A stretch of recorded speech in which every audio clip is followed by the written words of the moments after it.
بسم الله الرحمن الرحيم ومن أحسن قولا ممن دعا إلى الله وعمل صالحا وقال إنني من المسلمين.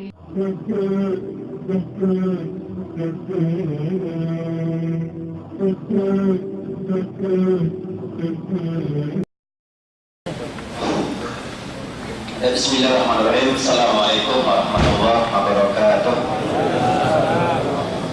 Innal hamdalillah nahmaduhu wa nasta'inuhu.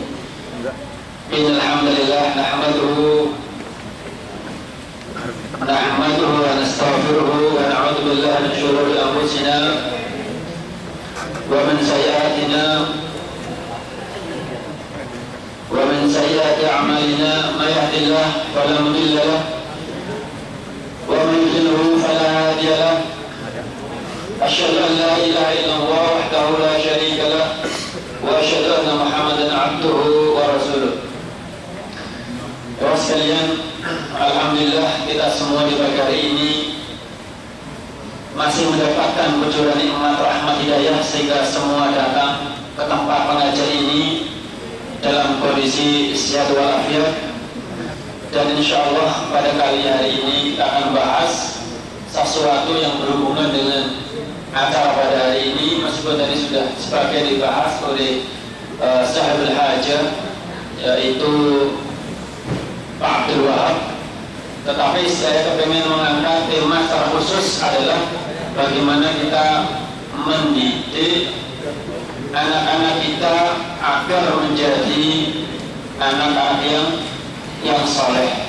Saya ulang lagi, insya Allah tema kita pada hari ini kita akan bahas masalah bagaimana cara mendidik anak-anak kita sehingga menjadi anak-anak yang soleh. Teman sekalian,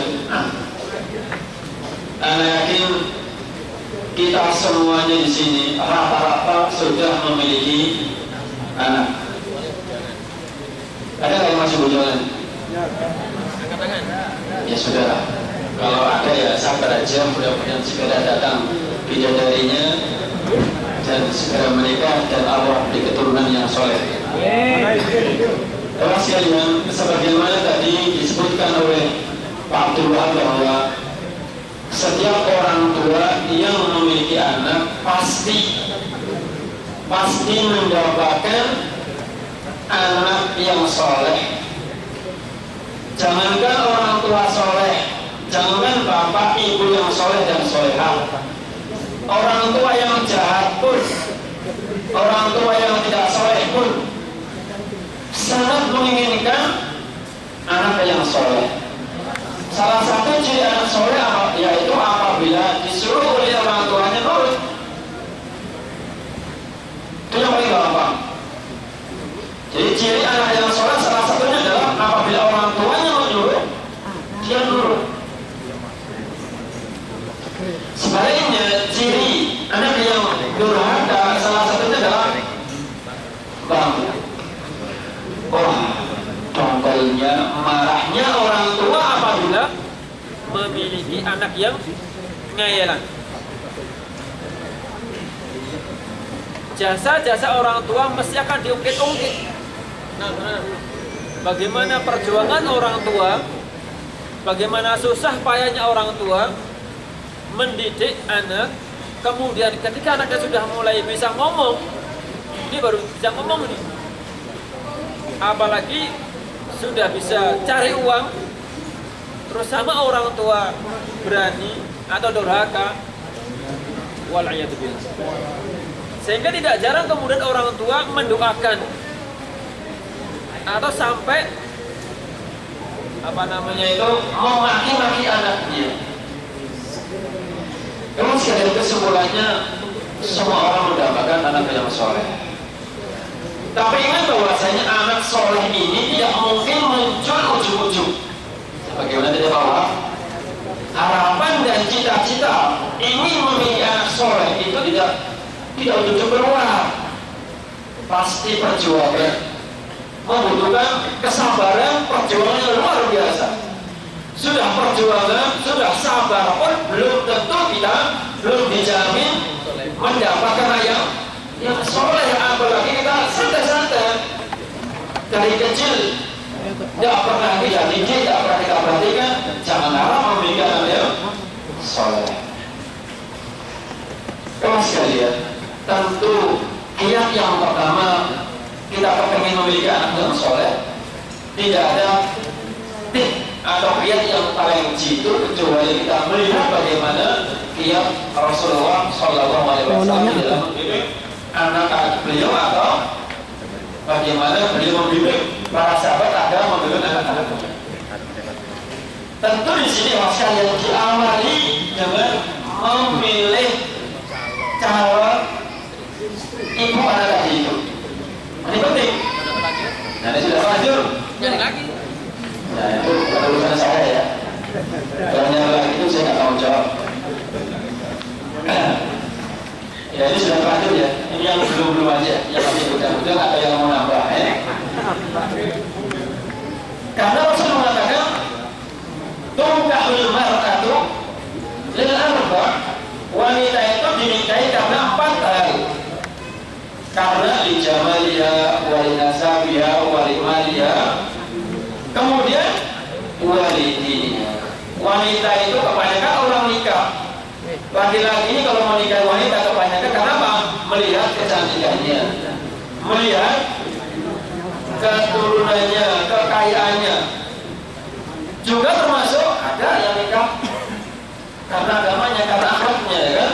Kata Rasulullah, fatfar, maka beruntunglah, berbahagialah orang yang menikah dan dia mengutamakan agamanya.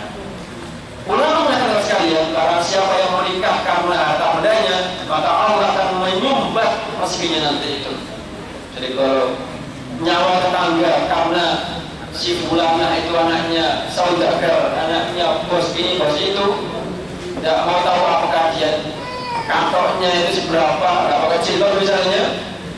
Nah, kalau yang itu yang dia kejar, maka nanti ketika sudah berumah tangga Allah akan menyumbat itu rezekinya.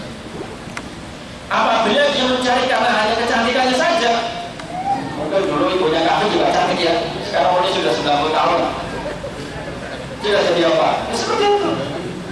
Maka Rasulullah, maka beruntunglah, berbahagialah orang yang menikah karena dirinya, karena akhlaknya, karena agamanya. Karena insya Allah sekali kalau yang dikejar itu agamanya, insya Allah ini jadi Rasulullah, kita pelan-pelan akan ikut. Yang awalnya fisiknya pas-pasan, ketika ditambah dengan akhlak yang bagus, lama-kelamaan akan kelihatan cerah gitu ya.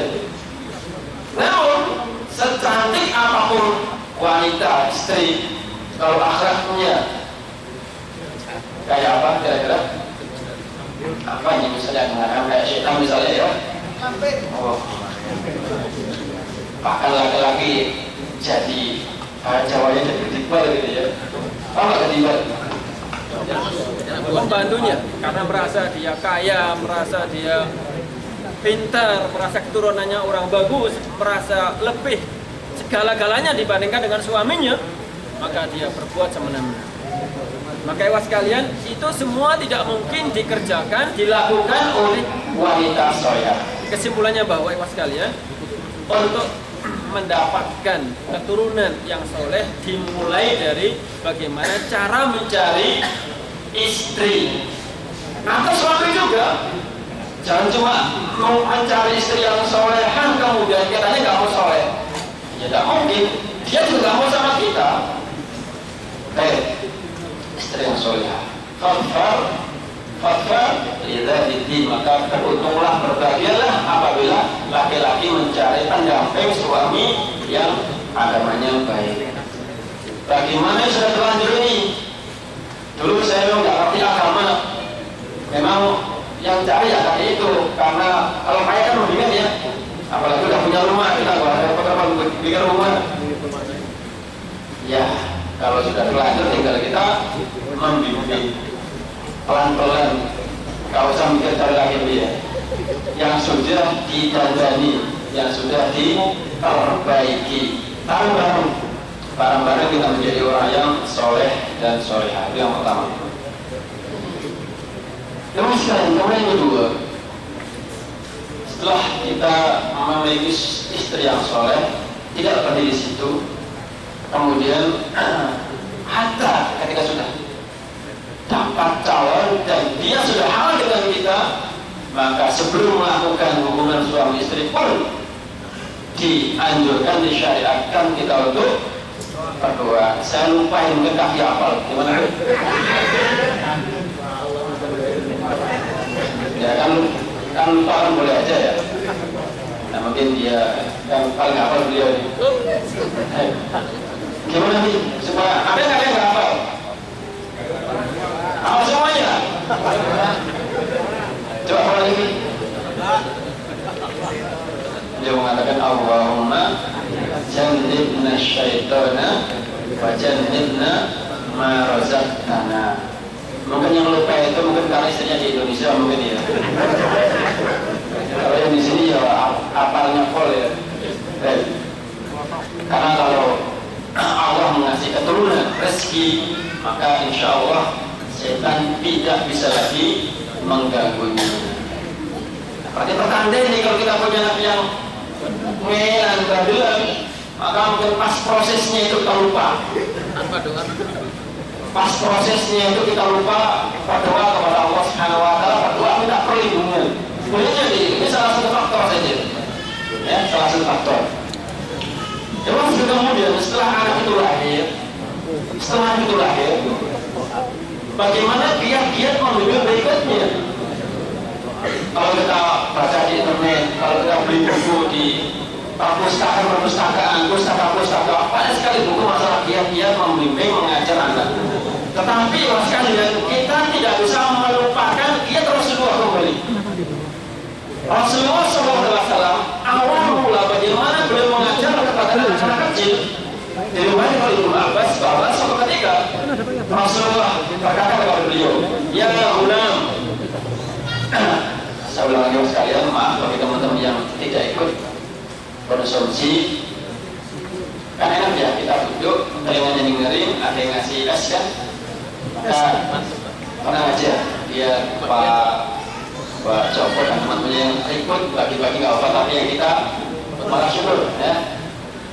Maka awal-awal dia mengatakan ya Ghulam. Coba yang dekat-dekat dengan bagian kabel saya itu akan terus ya. Rasul mengatakan ya Ghulam. Ghulam itu anak kecil ya. Ghulam itu anak kecil. Ya Ghulam, ihfadillah yahfadka. Ya Ghulam, inni u'allimuka kalimat.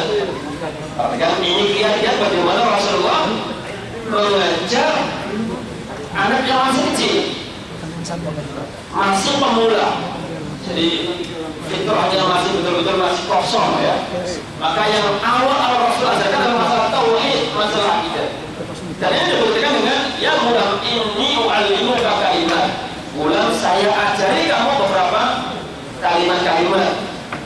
Yang pertama, ihfadillah yahfadka.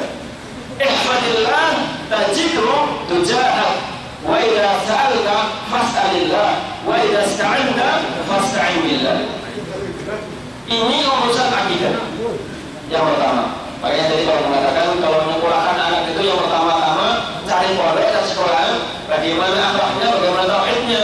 Jangan cuma cari bagaimana prestasi sekolahnya itu, bagaimana kedasarannya, bagaimana dramanya.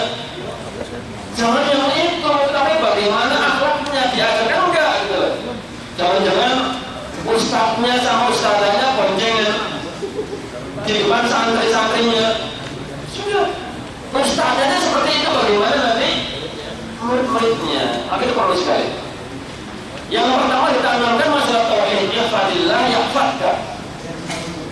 Wahai Ghulam, ini Ibnu Abbas ini. Jagalah Allah, niscaya Allah akan menjagamu. Paham ya? Jagalah Allah, niscaya Allah akan menjagamu. Bagaimana cara menjaga Allah sekalian? Padahal Allah yang menjaga kita kan? Ulama menjelaskan jagalah Allah adalah laksanakan semua perintah-perintahnya dan tinggalkan semua larangan-larangannya. Itu maksud daripada jagalah Allah. Jagalah perintah-perintah Allah, artinya laksanakan. Jagalah Allah artinya apa? Tinggalkan, jauhi semua larangan-larangan Allah. Dari mulai mata kita, telinga kita, tangan kita, pikiran kita, kaki kita, semua kita gunakan untuk melaksanakan perintah-perintah Allah. Kaki kita gunakan menuju ke majelis-majelis taklim. Tangan kita gunakan untuk membantu kawan-kawan yang membutuhkan. Mulut kita gunakan untuk berzikir dan lain sebagainya. Jika demikian, kata Rasulullah, yahfadka, insya Allah Allah akan menjaganya dari segala keburukan. Itu yang kedua, ihfadillah tajidhu tujahak. Jadi jagalah Allah, niscaya akan senantiasa bersama, namanya ma'iyah. Jadi Allah akan bersama kita. Tapi ini maksud bersama kita bukan bahwa itu di samping kita, bukan pada dalam tubuh kita, sebagaimana orang-orang sering mengatakan meninggalin kaulo, gitu ya. Wih, tak ada wujud, bukan begitu. Maksudnya adalah ilmu Allah bersama kita. Apalagi sama Allah bersama kita. Allah di langit, tetapi dimanapun kita berada, Allah akan melihat, membantu dan lain sebagainya. Itu namanya ihfadillah, jagalah Allah, niscaya Allah bersama kita. Berikutnya adalah idza sa'alta, jika engkau meminta, mintalah kepada Allah. Jika engkau minta pertolongan, minta kepada Allah dan lain sebagainya. Ewa sekalian, ini adalah kalimat-kalimat tauhid. Ini adalah kalimat-kalimat tauhid. Jadi sebelum ada kita kenal yang lain, maka terlebih dahulu kita ajarkan masalah tauhid. Tauhid itu seperti fondasi orang bikin rumah. Sebelum antum bikin jam, tidak masuk akal kalau tanpa fondasi. Masih nyayal, tidak perlu langsung bikin tembok tanpa fondasi, langsung jam. Ya tunggu aja kalau ada angin. Maka apa? Demikian mulanya. Sekarang masalah agama tidak penting. Kita bisa mengambil Pak Guru, Pak Kiai, Pak Ustaz ke rumah untuk dikursus. Yang penting adalah bagaimana sekolah umumnya. Sekolah umumnya pinjam, masalah ngaji cukup kita manggil Ustaz gaji kali 50.000 gitu ya. Akhirnya SD, SMP, SMA, kalau tinggi muntah semuanya, akhirnya jadi pegawai, jadi apa lagi? Jadi pejabat. Meskipun gajinya sudah besar, ketika ada uang yang lebih besar lagi, matanya masih kelihatan di korupsi. Kenapa ya sekalian? Karena nggak merasa ada Allah Subhanahu Wa Taala, nggak merasa ada Allah Subhanahu Wa Taala. Makanya sekalian, Allah Subhanahu Wa Taala berfirman dalam surat Tahrim, ya ayyuhalladzina amanu qu anfusakum wa ahlikum nar.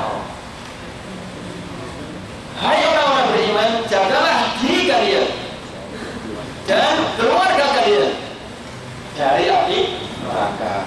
Al-Qurtubi menjelaskan dalam tafsirnya, maksudnya adalah hendaknya kalian melakukan amal-amal yang bisa menyelamatkan, menjaga kalian dari api neraka. Demikian pula bagaimana caranya agar anak-anak kalian, keluarga kalian pun juga terjaga dari api neraka. Di sini kemudian para mufassir di antaranya dalam Muqaddimah menjelaskan bahwa ini kewajiban orang tua yang asas kepada anak atau hak anak kepada orang tua. Apa itu? Hak wajib pendidikan. Jadi jangan bahwasanya ini adalah hak anak yang asas dari orang tua untuk mendapatkan pendidikan. Pendidikan apa? Pendidikan agama. Kamu sekalian, maka dalam hal ini kemudian Al-Imam Al-Jawzi beliau mengatakan ada sebuah kisah Di zaman dahulu ada seorang raja yang kaya raya, namun hanya memiliki seorang putri tunggal. Setiap apapun yang dimintai oleh putrinya pasti dituruti. Pokoknya bisa bayangkan ini seorang raja, anaknya cuma satu, hartanya banyak lagi. Apapun yang diinginkan oleh putrinya sudah gampang. Dengar gak ini? Jangan-jangan ini gara-gara sebut makan es ini. Baik. Suatu ketika kemudian ada seorang alim menginap di istana raja tersebut, namanya alim, maka menggunakan waktunya dengan hal kebaikan. Salah satunya adalah dengan dia membaca Al-Quran. Nah, yang dibaca itu ayat ini. Qu anfusakum wa ahlikum nara wa quduhan nas wal hijarah wa quduhan nas wal hijarah lil kafirin. Si putri tadi itu mendengar ayat ini agak bingung. Kemudian dia memerintahkan kepada para pelayannya untuk bingung saya dengan bacaan ayat tadi itu. Tolong orang tadi suruh diam. Tapi ternyata si pelayan tadi itu juga tidak mau melaksanakan perintahnya tadi itu. Akhirnya kemudian si putri marah-marah sampai dia merubah bajunya. Lalu sama pelayannya dilapor kepada bapaknya apa yang terjadi pada anaknya. Katakanlah orang tuanya. Kemudian wahai putri, apa yang terjadi? Kenapa engkau berpakaian seperti ini? Katanya, wahai bapak, saya tidak akan makan dan minum selezat apapun makanan yang dihidangkan pada saya, tidak akan saya minum. Demikian pula fasilitas kamar, kasur yang begitu mewah tidak akan saya tempati tidur sebelum kau ajarkan saya, dan sebelum saya tahu di mana posisi saya, apakah saya di neraka atau di neraka. Karena dia mendengar kata-kata waquduhan nas wal hijarah. Neraka yang bahan bakarnya adalah manusia dan batu. Anda bisa bayangkan, neraka bahan bakarnya manusia dan batu. Maka si putri raja ini, Anda bisa mengambil kesimpulan, putri raja ini merasa selama kecil dia nikmat, mewah. Tapi dia nggak mengerti yang namanya ada surga, ada namanya ada neraka. Ini yang dimaksud dengan kisah ini. Jadi orang tuanya yang memanjakan apapun yang diinginkan, makan, minum, pakaian, kendaraan, semuanya dicukupi. Tapi masalah agama tidak paham. Termasuk dalam kisah ini dalam masalah urusan surga dan neraka. Maka dia mengatakan, ya bapak, saya tidak akan menerima semua fasilitas ini sebelum katakan kepada saya. Nah, itulah kemudian turun ayat tadi. Kamu sekalian, maka sekali lagi bahwa hak anak kepada dari orang tua adalah hak taklim. Dan taklim di sini adalah taklim masalah urusan agama, tauhid ini sekali. Maka kalau kita baca dalam surat Luqman, beliau juga mendidik anaknya, mengatakan wa id qala Luqmanu libnihi wa huwa ya'iduhu ya bunayya apa la tusyrik billah inna syirka dzulmun 'adzim. Bagaimana Luqman bin Hakim mendidik anaknya, awal mula yang dia tekankan adalah dia tidak hanya mengatakan wahidillah, ya. Kalian Luqman tidak mengatakan wahai anakku tauhidkanlah Allah, tidak.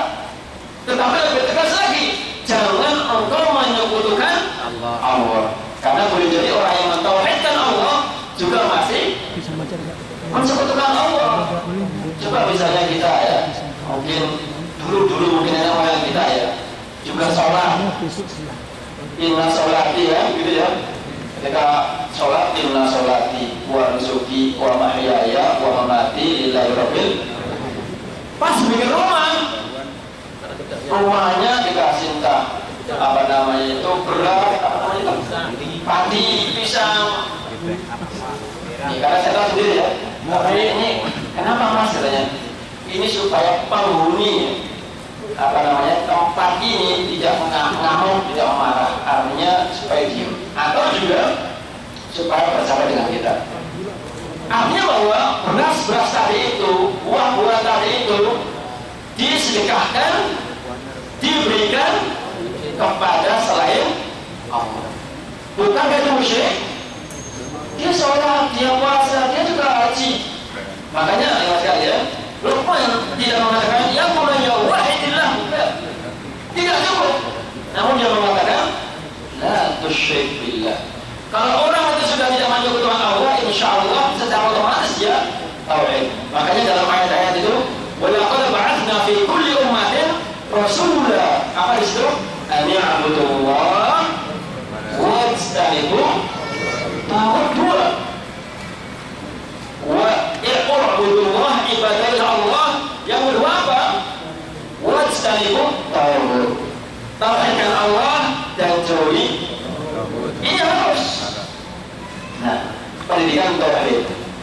Kemudian juga sekalian, ulama-ulama juga mengatakan begini, ulama dahulu, ma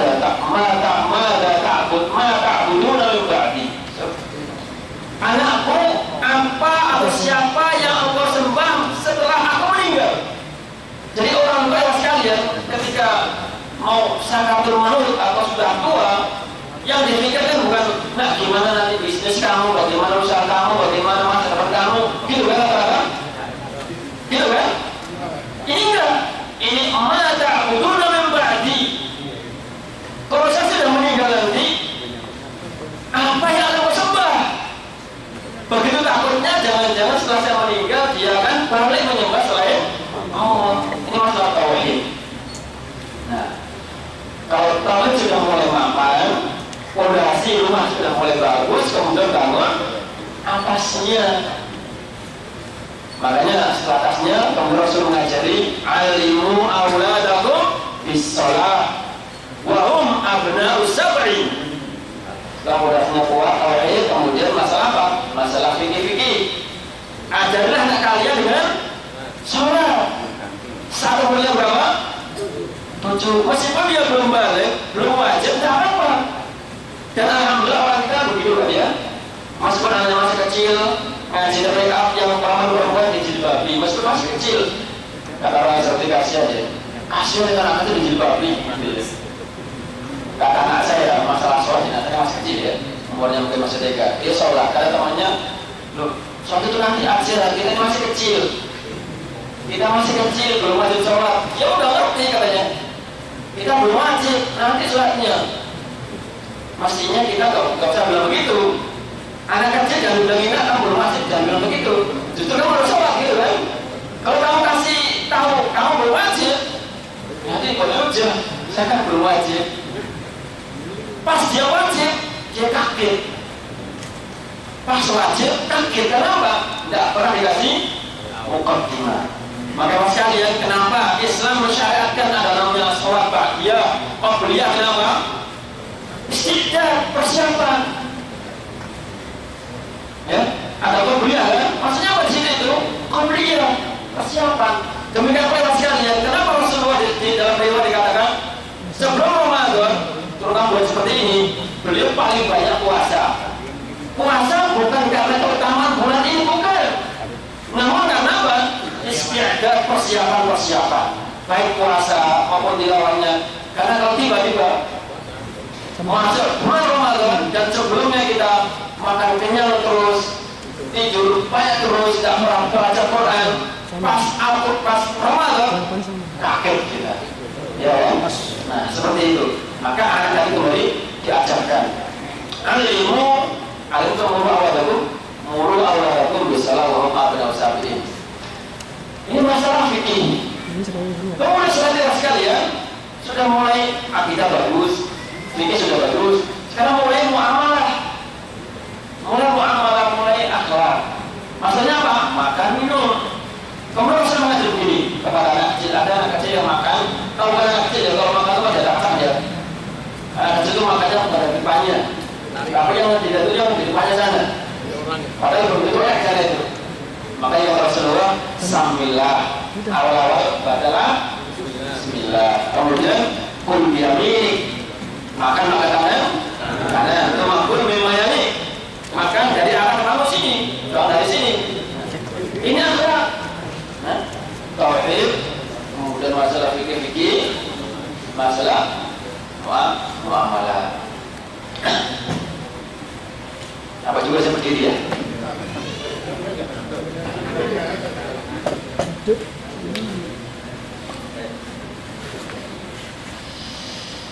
Memang sekalian ada beberapa hal yang harus disampaikan. Ada beberapa tips yang sudah saya siapkan. Tips bagaimana kita, waktu kita sebentar maka langsung saya sebutkan tipsnya saja.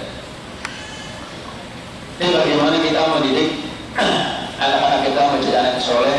Karena kembali bahwasanya siapapun kita pasti mendapatkan, menginginkan memiliki anak yang soleh dan solehah. Karena itulah teman sekalian salah satu yang bermanfaat setelah kita meninggal dunia, ya kan? Karena kata Rasulullah, "Idza mata ibnu Adam, inqata'a amaluhu illa min thalathin." Semuanya tidak ada manfaatnya setelah kita meninggal. Yang bermanfaat salah satunya adalah doa anak yang soleh ya sekalian. Kita sudah capek bekerja, sudah capek bikinkan rumah, ternyata anaknya tidak soleh. Untuk apa? Maka yang paling utama adalah tinggalilah anak itu dengan kesolehan, dengan ilmu-ilmu yang menjadikan dia anak yang soleh. Makanya suatu ketika ada orang mengatakan bahwa sedekah satu sak, apa terlalu lagi, mendidik anak itu lebih utama daripada sedekah. Bukan sedekah jadi ya. Sedekah itu misalnya saya ngasih kaki uang 100, ngasih ini 1000. Ini nggak punya tiket, mau pulang ke Indonesia, saya kasih tiket. Nah, sudah kita tahu ya. Kalian mengajarkan si Anda, mendidik Anda, kata ulama ini, lebih utama, lebih mulia daripada sedekah. Kenapa? Kalau sedekah itu selesai. Beda dengan sedekah jariah di masjid, tidak. Ini adalah sedekah biasa. Karena mendidik anak, maka itulah yang menjadi investasi kita setelah kita meninggal. Karena apa? Kita akan didoakan oleh anak-anak soleh kita. Baik, sekali yang pertama, tips yang pertama ya sekalian, supaya anak kita menjadi yang soleh adalah marilah kita berikan lingkungan anak kita, lingkungan yang islami. Saya ulang lagi, penting sekali. Marilah kita berikan lingkungan anak kita, lingkungan yang islami. Ya bagaimana ya sekalian? Misalnya di rumah, jangan diputar masalah musik.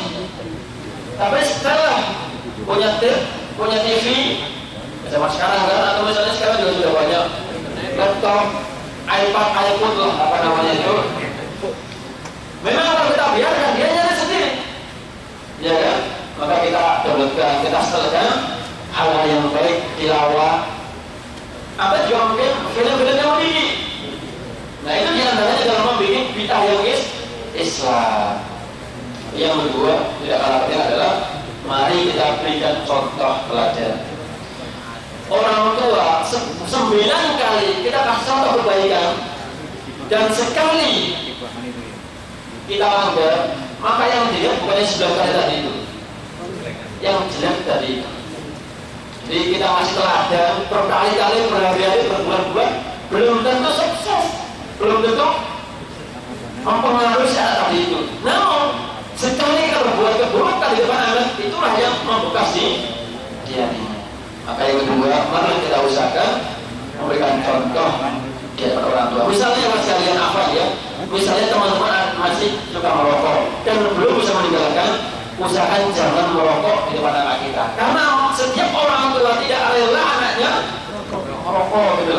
Karena ingat orang tua itu merokok, tapi pas anaknya merokok, gimana ya? Kan gak masuk akal gitu ya. Bukan masalahnya itu kan. Nah, baik.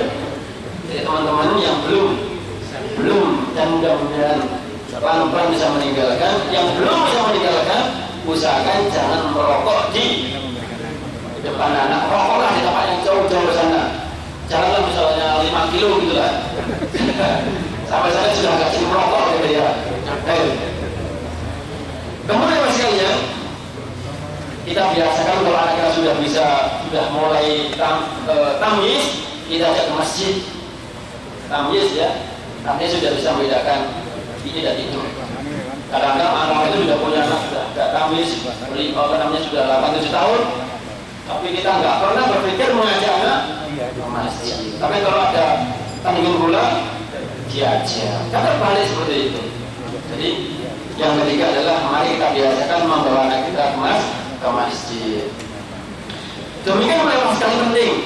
Anak juga penting, ibu-ibu, laki-laki ibu dan bapak-bapak ini. Anak-anak kita berikan penjelasan tentang batas-batas aurat orang tuanya. Ini penting sekali. Kadang-kadang namanya ikut pas-pasan ya. Bapak, ibu, anak tidur satu kamar. Mungkin kaki banget. Kalau yang istilahnya yang terpaksa ya. Diusahakan lah gitu ya. Diusahakan anak itu diajar batas-batas aurat orang tuanya. Maka dalam Al-Quran kan jelaskan ada 3 aurat orang tua itu. Kapan? Aurat adalah setelah zuhur min ba'di zuhri. Itu aurat orang tua. Maka anak itu tidak boleh masuk kamar orang tua. Setelah zuhur. Kenapa aurat? Karena orang tua biasanya istirahat, membuka pakaiannya maksudnya. Yang biasanya pakaian sopan kemudian karena panas gak punya AC, mungkin cuma kawasan saja misalnya, ya kan? Ba'da zuhur, kemudian ba'da isya dan qabla fajar. Ini 3 aurat. Namun hari ini banyak disepelekan oleh kita. Akhirnya Pak anak semuanya bareng-bareng satu ranjang. Nah, hanya orang anak-anak melihat auratnya orang tua. Demikian pula sekalian, kita ajarkan anak-anak kita menjadi anak-anak yang memiliki empati pada orang lain. Jadi kita biasakan di rumah, kita bikin sunduk kotak kecil, bilang ke anak kita ini kotak untuk orang miskin, misalnya punya uang 1 riyal taruh situ, misalnya sembuh sekali, bawa nanti di jalan ada orang miskin, kasihkan apa dibaca dalam masjid dan sebagainya. Ini membiasakan anak kita untuk apa? Bersedekah dan sebagainya. Juga mas sekalian adalah bagaimana hubungan orang tua dengan anak. Ini biarnya kita yang sudah capek-capek ini gak punya waktu untuk ngobrol, ya kan? Pulang sudah mukanya ini malu terus. Akhirnya apa? Akhirnya anak bukan sama kita mainnya, curhatnya kepada siapa? Pada tetangga, kepada orang lain dan sebagainya. Baik, terakhir sekalian, penting adalah doa. Paling penting adalah doa orang tua. Memohon kepada Allah Subhanahu wa taala agar dijadikan anak-anak kita menjadi anak yang soleh dan solehah. Disebutkan dalam surah Al-Furqan, walladzina yaquluna rabbana hab lana min azwajina wa dhurriyyatina qurrata a'yun waj'alna lil muttaqina imama. Sudah sering tiap Jumat minimal. Di sini jangan kita dengar ya. Kalau di Indonesia hampir tiap Jumat. Rabbana hab lana, ya Allah berilah kami istri-istri dan anak-anak yang menjadi penyejuk mata. Bagaimana itu? Tentu ciri-ciri, kriteria-kriteria anak-anak dan istri-istri yang soleh. Demikian mudah-mudahan Allah Subhanahu wa taala memudahkan kita untuk membimbing, membina anak-anak kita menjadi anak yang solehah. Demikian pula istri-istri kita, itu tanggung jawab kita menjadi istri yang solehah. Untuk itu suami istri, ibu dan bapak bersama-sama belajar atau membaca buku tips bagaimana menjadikan anak yang soleh, kemudian bersama-sama dipraktekkan. Jangan cuma bapak yang mati-matian sementara istrinya tidak ada berusaha. Sebaliknya istrinya berusaha mati-matian menjadikan anak soleh sementara bapaknya kayak Anaknya disuruh ngaji, bapaknya nggak pernah ngaji. Anaknya sama ibunya disuruh ke musola, ke masjid, bapaknya nonton, ini namanya nggak imbang. Maka marilah ya sekalian, mudah-mudahan Allah Subhanahu Wa Taala menjadi kita semuanya rumah tangga yang sakinah, mawaddah, warahmah. Assalamualaikum warahmatullahi wabarakatuh. Pertanyaan cukup dari Ustaz. Bismillahirrahmanirrahim. Bagaimana waktu kecil tidak akikah? Apa sudah tua perlu diakikahi? Ya sekalian, itu khilaf di antara ulama. Akikah hukumnya adalah sunnah muakkadah. Kalau pertama, kalau dia mampu dan tidak diakikahi, memang ada mengatakan setelah mampu diakikahi. Tapi yang paling logik adalah ketika waktunya sudah habis, sudah jatuh. Karena apa? Akikah itu adalah kewajiban orang tua dan bukan kewajiban anak. Ya. Akikah itu kewajibannya siapa? Orang tua dan bukan anak. Ketika waktu sudah habis, sudah selesai. Bisa nggak akikah dengan sapi atau kerbau? Akikah syariatnya adalah kambing. Boleh sapi, boleh kerbau buat tambahan apabila undangannya banyak. Misalnya kita punya anak perempuan, masuk kambing kan? Karena di pejabat, misalnya di kepala desa, tentu yang dulu satu Kampung. Tentu tidak cukup satu kambing kan? Maka antum motong kerbau, sapi itu tambahan saja. Tetapi sunnahnya adalah satu ekor kambing tadi. Apa yang didahulukan? Apakah akikah apa kurban? Waktunya dulu. Kalau misalnya sekalian, sebelum kurbanan, sebelum hari raya Idul Adha misalnya, dan ini sudah saatnya akikah, ini didahulukan. Kok mati terus?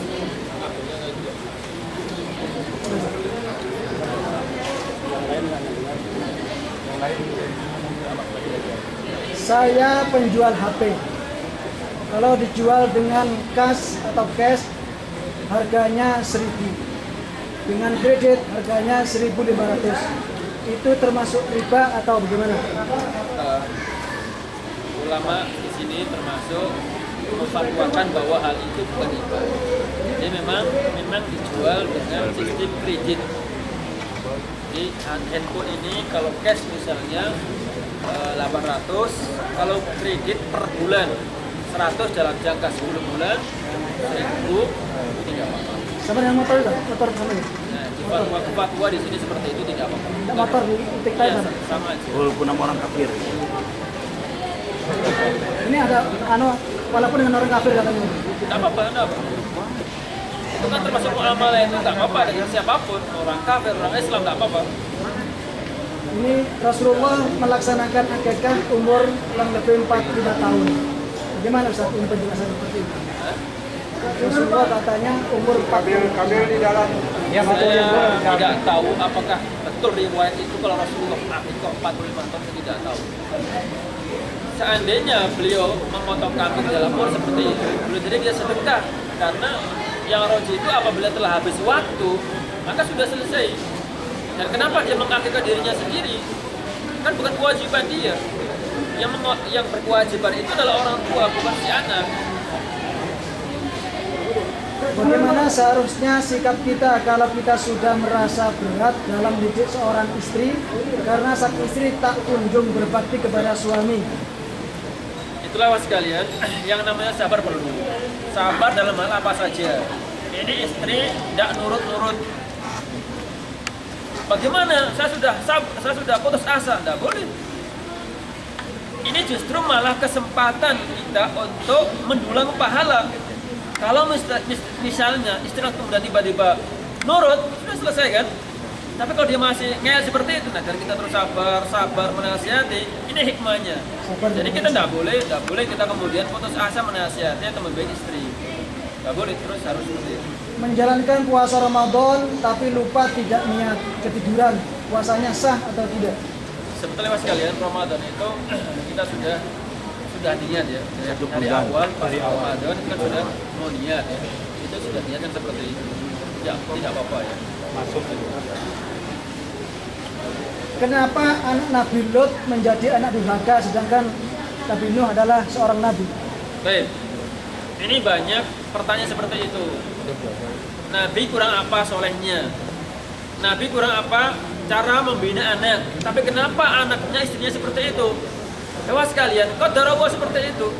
Belum tentu orang yang selalu orang soleh itu nggak dijamin 100%. Ya? Dan ini hikmah kehendak Allah Subhanahu Wa Taala. Ternyata ada juga anaknya ulama, anaknya kiai yang bandel, ada juga. Dan itu hikmahnya apa ya sekalian? Yang memberikan hidayah itu hanya Allah Subhanahu Wa Taala. Orang tua, orang lain, kiai, sehebat apapun, dia hanya irsyad saja, menunjukkan saja.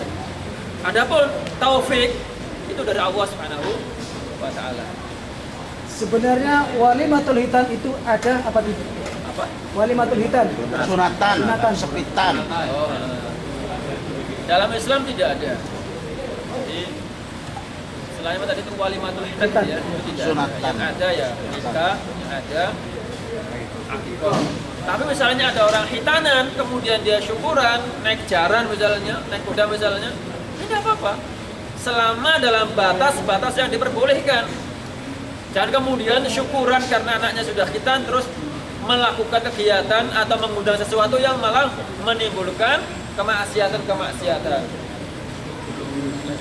Sebenarnya hukum akikah itu sunnah atau wajib? Akikah hukumnya sunnah muakkadah, sunnah yang sangat ditekankan. Karena apa? Karena dikatakan oleh para ulama bahwa apabila ada orang tua yang tidak mengakikahi anaknya, maka dia akan tertahan birnya. Jadi bakti si anak ini akan tertahan. Jadi mestinya anak bakti pada orang tua, karena orang tuanya nggak mengakikahinya, maka murtad akan tergadaikan tadi itu.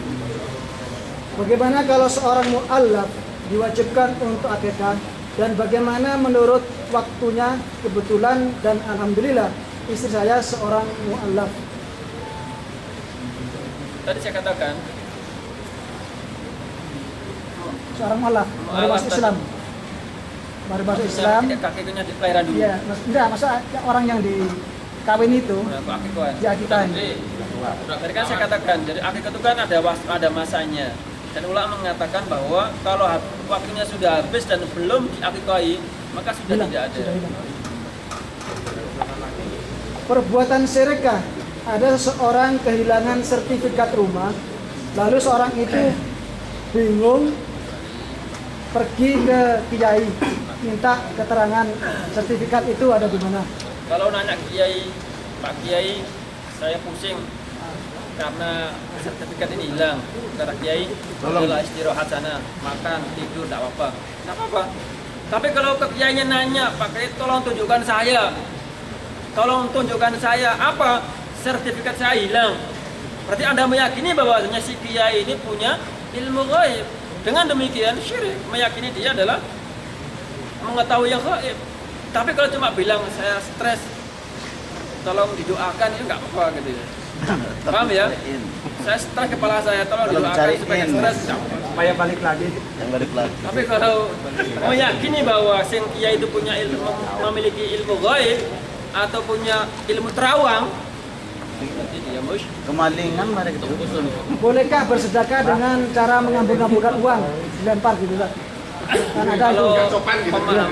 Kalau menurut saya itu justru menimbulkan madorot, ya kan? Betapa banyak kita lihat kan di Indonesia kan pernah ada ya membagi uang lewat pesawat. Akhirnya itulah apa namanya itu sedekah buah-buah atau makanan yang dipikul barang-barang itu. Setelah itu kemudian buat rebutan kan, ada buah, ada macam-macam. Akhirnya korban terjadi. Maka maunya baik, namun justru malah menimbulkan madorot. Maka sebaiknya sedekah yang tidak menimbulkan masalah. Saya katakan tadi itu boleh jadi ya sekali boleh jadi. Sekarang kan ada ini di Yaman atau misalnya di Indonesia sekarang di laut. Kemarin kan itu TNI itu menjatuhkan bantuan. Itu kan menjatuhkan juga kan? Tapi nggak ada bahayanya. Kenapa? Yang dijual ke laut. Kemudian orang-orang itu untuk mengambil. Nah yang tadi kasih di Indonesia membagi uang, orang itu sudah siap semuanya. Rebutan laki perempuan, ada yang keinjak-injak. pas juga setelah pilpres juga pernah kan? Salah satu yang menang itu kemudian bagi-bagi uang, ada yang meninggal, itu kan malah membahayakan. Maka anak pribadi tidak mengajukan seperti itu. Sering kita lihat di negara kita memberi nama anak dengan pakai sholawatan atau mahabaran. Bagaimana menurut? Saya tidak tahu apakah itu ada sunnahnya atau tidak, mengasih nama kemudian disolawati. Membaca sholawat sangat bagus sekali. Tapi kemudian mengasih nama disertai dengan sholawatan saya tidak tahu apakah itu ada dasar atau tidak. Saya tidak kepingin berbuat, beramal yang belum tahu dasarnya. Jadi penting kita kalau beramal cari dulu dasarnya. Karena apa? Jangan sampai kita kena dasar man 'amila 'amalan laisa 'alaihi amruna fahuwa. Akikahnya putra 2 kambing. Bolehkah kambing 1 disembelih sekarang, kambing yang satunya disembelih besok? Dewa sekalian, jelas sudah 2 ya. Masalahnya adalah ini dicicil, 1 sekarang, 1 besok. Menurut saya tidak apa-apa ya. Tetapi sunnahnya kan hari yang ke-7. Tapi misalnya yang 1 disembelih tanggal ke-7, yang 1 sebenarnya kapan? Tanggal 8. Nah, dalam hal ini kan dia tidak sunnah. Jumlah kambingnya sunnah 2, tetapi cara pemotongannya tidak sunnah, meskipun pahala juga sama. Jika ingin menikah lagi, apakah istri yang pertama harus memberi izin dan bagaimana? Laki-laki yang mau menikah lagi itu tidak perlu izin, itu bukan syarat, tapi sebaiknya dibicarakan lah. Jangan sampai kita ini ingin berbuat kebaikan, justru malah menimbulkan keburukan. Saat berwudu baru memulai berkumur, tiba-tiba buang angin. Yang ditanyakan apakah harus memulai lagi dari awal? Iya, mulai lagi dari awal. Apakah